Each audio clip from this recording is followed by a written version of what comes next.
Hello, everyone. It's the weekend, and welcome back to our daily Bible reading today. We are in 1 Samuel here. It is May 8th, which is day 128. Mother's Day is tomorrow. So here's a little reminder if you haven't gotten anything for Mother's Day. It's a special Mother's Day this year for me, as there's a new mom. Well, my wife is expecting in T-minus 12 days. So little special time here, exciting. We don't know when it's coming, but it'll be here before we know it. So wish everyone a happy Mother's Day and a wonderful weekend, hopefully with family. So let's dive into the reading today. 1 Samuel chapter 2, picking up, learning about Eli and his wicked sons in verse 22. It says, "Now Eli was very old, but he was aware of what his sons were doing to the people of Israel. He knew, for instance, that his sons were seducing the young woman who assisted at the entrance of the tabernacle. Eli said to them, 'I have been hearing reports from all the people about the wicked things you are doing. Why do you keep sinning? You must stop, my sons. The report I hear among the Lord's people are not good. If someone sins against another person, God can mediate for the guilty party. But if someone sins against the Lord, who can intercede?' But Eli's sons wouldn't listen to their father, for the Lord was already planning to put them to death. Meanwhile, the boy Samuel grew taller and grew in favor with the Lord and with the people." A warning for Eli's family. One day, a man of God came to Eli and gave him this message from the Lord. "I revealed myself to your ancestors when they were Pharaoh's slaves in Egypt. I chose your ancestor Aaron from among all the tribes of Israel to be my priest, to offer sacrifices on my altar, to burn incense, and to wear the priestly vest as he served me. And I assigned the sacrificial offerings to you, priests. So why do you scorn my sacrifices and offerings? Why do you give your sons more honor than you give me? For you and they have become fat from the best offerings of my people Israel. Therefore the Lord, the God of Israel, says, I promise that your branch of the tribe of Levi would always be my priests. But I will honor those who honor me, and I will despise those who think lightly of me. The time is coming when I will put an end to your family, so it will no longer serve as my priests. All the members of your family will die before their time. None will reach old age. You will watch with envy as I pour out prosperity on the people of Israel, but no members of your family will ever live out their days. The few not cut off from serving at my altar will survive, but only so their eyes can go blind and their hearts break, and their children will die a violent death. And to prove that what I have said will come true, I will cause your two sons, Hophni and Phinehas, to die on the same day. Then I will raise up a faithful priest who will serve me and do what I desire. I will establish his family, and they will be priests to my anointed kings forever. Then all of your surviving family will bow before him, begging for money and food. Please, they will say, give us jobs among the priests, so we will have enough to eat." Chapter 3. The Lord speaks to Samuel. Meanwhile, the boy Samuel served the Lord by assisting Eli. Now in those days, messages from the Lord were very rare, and visions were quite uncommon. One night, Eli, who was almost blind by now, had gone to bed, and the lamp of God had not yet gone out, and Samuel was sleeping in the tabernacle near the ark of God. Suddenly the Lord called out, "Samuel." "Yes," Samuel replied. "What is it?" He got up and he ran to Eli. "Here I am. Did you call me?" "I didn't call you," Eli replied. "Go back to bed." So he did. Then the Lord called out again, "Samuel." Again Samuel got up and went to Eli. "Here I am. Did you call me?" "I didn't call you, my son," Eli said. "Go back to bed." Samuel did not know yet the Lord, because he had never had a message from the Lord before. So the Lord called out a third time, and once more Samuel got up and went to Eli and said, "Here I am. Did you call me?" Then Eli realized it was the Lord who was calling the boy. So he said to Samuel, "Go and lie down again, and if someone calls again, say, 'Speak, Lord, your servant is listening.'" So Samuel went back to bed. And the Lord came and called as before, "Samuel, Samuel." And Samuel replied, "Speak, your servant is listening." Then the Lord said to Samuel, "I am about to do a shocking thing in Israel. I am going to carry out all my threats against Eli and his family from beginning to end. And I have warned him that judgment is coming upon his family forever because his sons are blaspheming God, and he hasn't disciplined them. So I have vowed that the sins of Eli and his sons will never be forgiven by sacrifices or offerings. Samuel speaks for the Lord. Samuel stayed in bed until morning, then got up and opened the doors of the tabernacle as usual. He was afraid to tell Eli what the Lord had said to him, but Eli called to him, "Samuel, my son." "Here I am," Samuel replied. "What did the Lord say to you? Tell me everything, and may God strike you and even kill you if you hide anything from me." So Samuel told Eli everything. He didn't hold anything back. "It is the Lord's will," Eli replied. "Let him do what he thinks is best." As Samuel grew up, the Lord was with him, and everything Samuel said proved to be reliable. And all of Israel, from Dan in the north to Beersheba in the south, knew that Samuel was confirmed as a prophet of the Lord. The Lord continued to appear to Shiloh and gave messages to Samuel. The Lord continued to appear at Shiloh and gave messages to Samuel there at the tabernacle. And Samuel's words went out to all the people of Israel. Chapter 4. The Philistines capture the ark. At that time, Israel was at war with the Philistines. The Israelite army was camped near Ebenezer, and the Philistines were at Aphek. The Philistines attacked and defeated the army of Israel, killing 4,000 men. After the battle was over, the troops retreated to their camps, and the elders of Israel asked, "Why did the Lord allow us to be defeated by the Philistines?" Then they said, "Let's bring the ark of the covenant of the Lord from Shiloh. If we carry it into battle with us, it will save us from our enemies." So they sent men to Shiloh to bring the ark of the covenant of the Lord's heaven's armies, who was enthroned between the cherubim. Hophni and Phinehas, the sons of Eli, were also there with the ark of the covenant of God. When all the Israelites saw the ark of the covenant of the Lord coming into the camp, their shout of joy was so loud it made the ground shake. "What's going on?" the Philistines asked. "What's all the shouting about in the Hebrew camp?" When they were told it was because the ark of the Lord had arrived, they panicked. "The gods have come into their camp," they cried. "This is a disaster. We have never had to face anything like this before. Help! Who can save us from these mighty gods of Israel?" They were the same gods who destroyed the Egyptians with plagues when Israel was in the wilderness. "Fight as never before, Philistines. If you don't, we will become the Hebrew slaves just as they have been ours. Stand up like men and fight." So the Philistines fought desperately, and Israel was defeated again. The slaughter was great. 30,000 Israelite soldiers died that day. The survivors turned and fled to their tents. The ark of God was captured, and Hophni and Phinehas, the two sons of Eli, were killed. The death of Eli. A man from the tribe of Benjamin ran from the battlefield and arrived at Shiloh later that same day. He had torn his clothes and put dust on his head to show his grief. Eli was waiting beside the road to hear the news of the battle, for his heart trembled for the safety of the ark of God. When the messenger arrived and told what had happened, an outcry resounded throughout the town. "What is all the noise about?" Eli asked. The messenger rushed over to Eli, who was 98 years old and blind, and he said to Eli, "I have just come from the battlefield. I was there this very day." "What happened, my son?" Eli demanded. "Israel has been defeated by the Philistines," the messenger replied.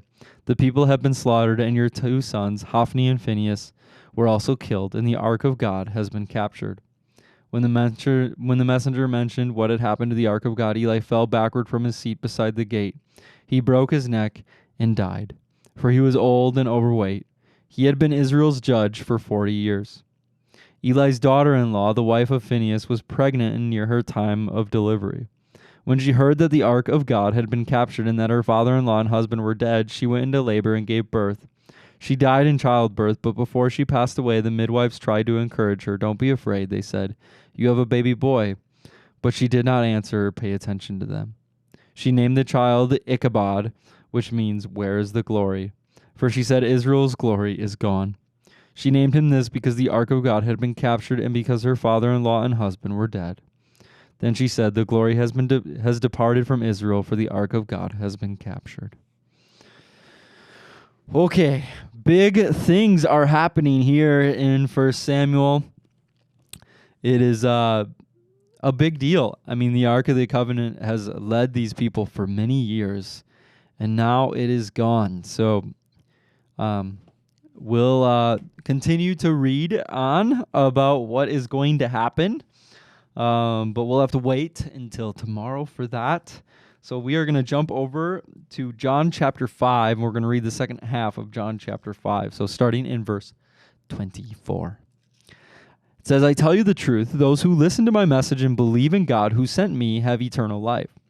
They will never be condemned for their sins, but they will have already passed from death to life. And I assure you that the time is coming indeed, it's here now, when the dead will hear my voice, the voice of the Son of God.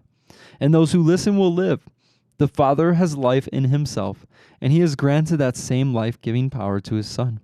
And he has given him authority to judge everyone because he is the Son of Man. Don't be so surprised. Indeed, the time is coming when all the dead in their graves will hear the voice of God's Son, and they will rise again. Those who have done good will rise to experience eternal life, and those who have continued in evil will rise to experience judgment. I can do nothing on my own. I judge as God tells me. Therefore, my judgment is just, because I carry out the will of the one who sent me, not my own will. Witness to Jesus. If I were to testify on my own behalf, my testimony would not be valid. But someone else is also testifying about me, and I assure you that everything he says about me is true. In fact, you have sent investigators to listen to John the Baptist, and his testimony about me was true. Of course, I have no need of human witnesses, but I say these things so you might be saved. John was like a burning and shining lamp, and you were excited for a while about his message. But I have a greater witness than John, my teachings and my miracles. The Father gave me these works to accomplish, and they prove that he sent me. And my Father who sent me has testified about me himself. You have never heard his voice or seen him face to face, and you do not have his messages in your hearts because you do not believe me, the one he sent to you. You search the scriptures because you think they give you eternal life, but the scriptures point to me. Yet you refuse to come to me to receive this life. Your approval means nothing to me because I know you don't have God's love within you. For I have come to you in my Father's name, and you have rejected me. Yet if others came in their own name, you gladly welcome them. No wonder you can't believe, for you gladly honor each other, but you don't care about the honor that comes from the one who alone is God. Yet it isn't I who will accuse you before the Father. Moses will accuse you. Yes, Moses in whom you put your hopes. If you really believed Moses, you would believe me, because he wrote about me.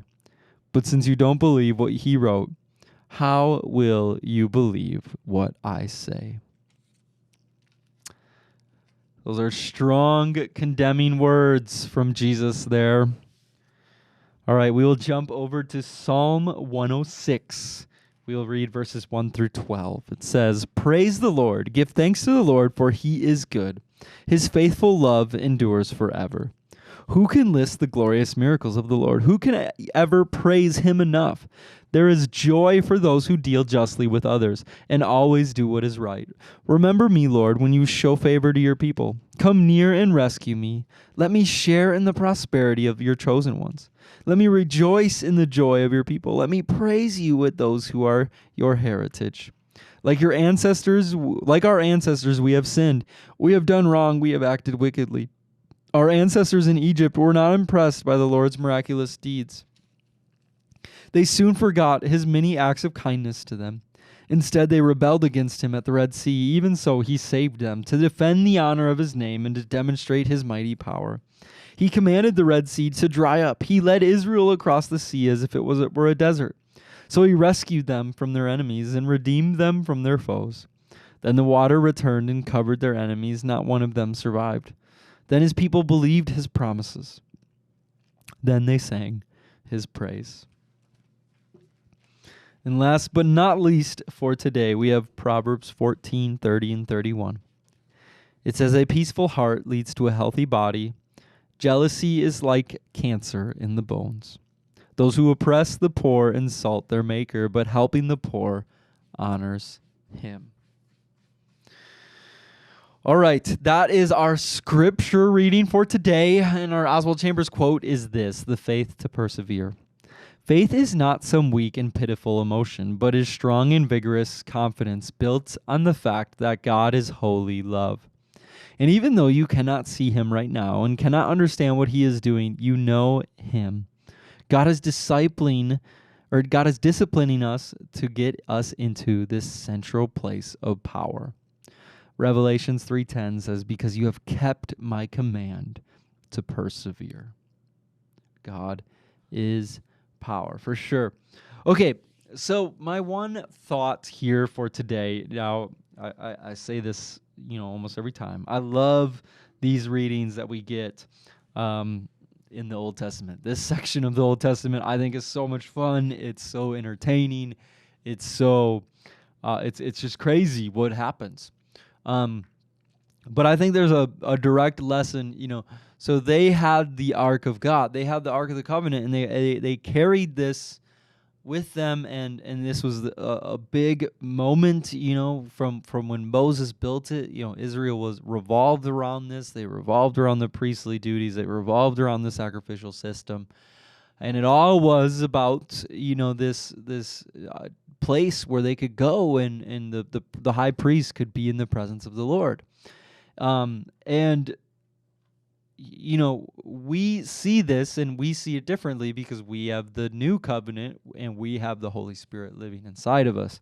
But I think we a lot of times have treated and can tend to treat the Holy Spirit the same way that, the Israelites in this battle treated the Ark of God, right? Because, we have a Holy Spirit who gives us power, and we have the power of the Lord living inside of us. We have, his armies and the mighty, just, inexplainable power. We cannot even comprehend how strong the power of the Holy Spirit. It can do anything. It can perform miracles. It can do anything that it wants. So we have that power living inside of us. And there's a whole thing to say about how we don't take advantage of that power at all, and we don't necessarily use the power to the fullness that we could be. But there's another thing where we maybe go into our own battles and expect the Holy Spirit to provide and expect the Holy Spirit to come forth when it's not the will of God. And, if we go back just a few pages in the Bible, you see this pillar of cloud, by day, pillar of fire by night, and, only move the ark when the Lord moves. And just this reverence and this, direct command like this, the Ark of the Covenant is a gift from God. We will only do what the Lord commands. We will not we will not move it. And the Levites took that very seriously. And now all of a sudden, they're in a battle, and they're like, oh, let's just take this with us because it will help. And we see that it doesn't. And that doesn't mean that the power of God wasn't there. But the issue is the people were acting in their own regard. They were not listening to what God was saying. They were not listening to what God wanted them to do.